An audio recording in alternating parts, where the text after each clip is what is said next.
вашего ребенка шум в области сердца. Эту фразу часто слышат родители на приеме у врача-педиатра, и она вызывает оправданную тревогу за малыша. Итак, давайте разберемся в возможных причинах возникновения шума в области сердца. Что такое шум? Это звук, который выслушивается между тонами сердца. Бывает функциональный или физиологический и патологический шум. Функциональный физиологический шум может выслушиваться, вернее всегда выслушиваться совершенно здоровых детишек.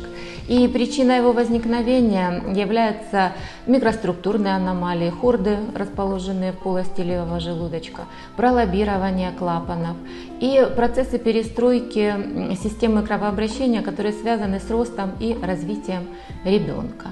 Также функциональным шумом в области сердца могут сопровождаться такие заболевания, как анемия, рахит, острые респираторные заболевания, протекающие с высокой температурой, пневмонии, но при этом сердечко малыша всегда остается здоровым.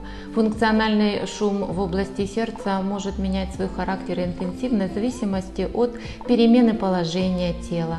В общем, сердечко не страдает. Органический шум в области сердца бывает связан с нарушением анатомической структуры сердца и выслушивается при таких серьезных заболеваниях, как врожденные пороки сердца и сосудов. Причем этот шум может выслушиваться не сразу после рождения, а появляться в первые 6 месяцев жизни ребенка. Органический шум в области сердца может выслушиваться при воспалительных заболеваниях сердца, таких как миокардит, эндокардит, перикардит, но здесь они носят как вирусную, бактериальную, так и ревматическую природу, но здесь на первое место выступают, конечно, симптомы интоксикации, повышенная температура и нарушение общего состояния ребенка. Вам необходимо проконсультироваться у врача-кардиолога, и уже на приеме, при осмотре, при аскультации доктор либо успокоит вас, либо направит на дополнительное, более углубленное обследование. Необходимым обследованием является ультразвуковое обследование сердечка и электрокардиограмма.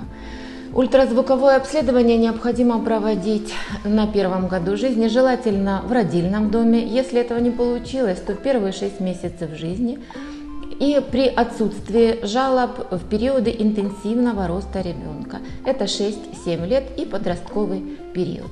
Если у малыша выявлена врожденная патология сердца и сосудов, там график наблюдения совершенно индивидуальный у кардиолога, и кардиолог тогда уже определяет необходимость консультации с кардиохирургом и дальнейшего лечения малыша. Будьте здоровы!